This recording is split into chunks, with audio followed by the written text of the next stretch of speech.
it's getting that vibe that the Naruto manga series is about to end. I mean, Kishi has went full circle with explaining the overall theme of this entire series. We find out in this chapter what was the entire cause of the cycle of hatred.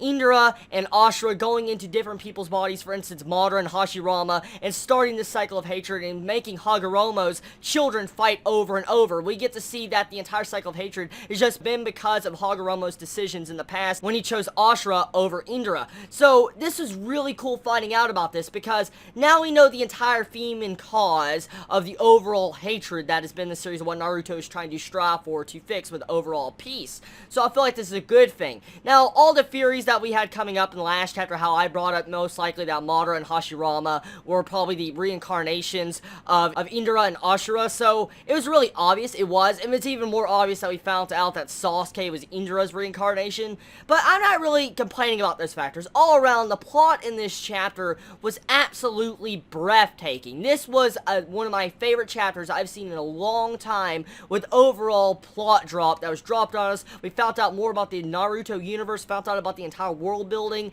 and it was just good to get to see more about the characters of, you know, later on in the history of the entire Naruto series.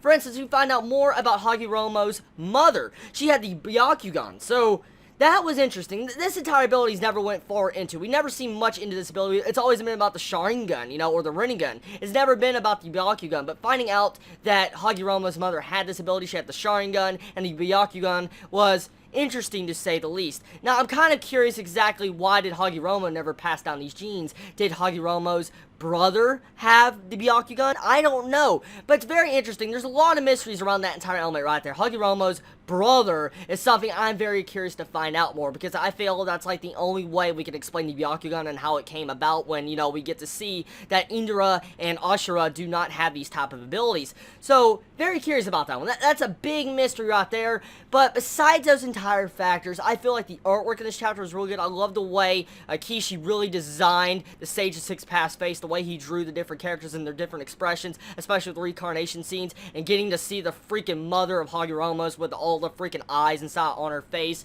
was fucking crazy.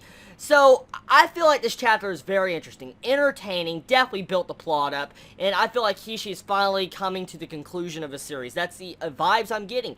And we get to see at the ending of this chapter, we get to pan back to Madara and Guy's fight, and it looks like Guy is doing some damage to Madara. Madara is freaking bleeding out of his mouth. He seems really damaged, but I feel like he's not really that badly injured. I mean, Guy seems really worn out, but I mean, it's kind of obvious why he's worn out. He's using the freaking 8 gates, and he says right at the end of the chapter that he's going to use his final ability, Night Moth. So, this goes from Evening Elephant to Night Moth, and I'm curious exactly what this ability will do, and how much damage is it going to do to Madara. I mean, really, we can all come to the conclusion that Madara will not die from this. It's already obvious. Madara cannot die from Guy. It would kill the entire overall build-up intention in this series, and we all probably want to see Sasuke and Naruto take down Madara. So Guy most likely is not going to hurt him with the Night Moth, but I feel like hopefully it does some form of damage.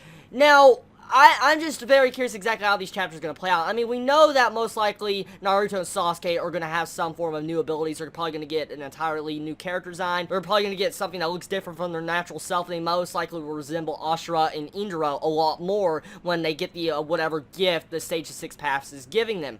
So, overall, my enjoyment value of this chapter is definitely high. It wasn't any action-paced chapter, but it was a lot more enjoyable than even last week's chapter. There was no comedy relief moments. There was actually moments that were really serious. This entire chapter was serious. It was meant to actually progress the plot of Naruto's manga in a good forward direction that needs to happen. A lot of people have been complaining about the overall pacing of the Naruto manga recently, about how the war is just dragging on, which I won't deny these factors, but finding out this beef of the actual series in the overall plot definitely makes me smile, and definitely these are the type of chapters I really like. So tell me your thoughts on this chapter, everybody. Did you enjoy it? Did you hate it? What was your favorite moment of this Naruto chapter? And what do you think is going to happen next? Do you think, you know, Sasuke and Naruto are going to have some form of new transformation? Do you think they're going to have new abilities? Do you think actual Guy can kill off Madara? I mean, do you think that's even possible? What do you feel is going down with, you know, Hagiromo's brother? Do you think the brother's still alive? Do you think something else is going behind the scenes? Let me know in the comments below, and everybody, I love you so much. Chibi out.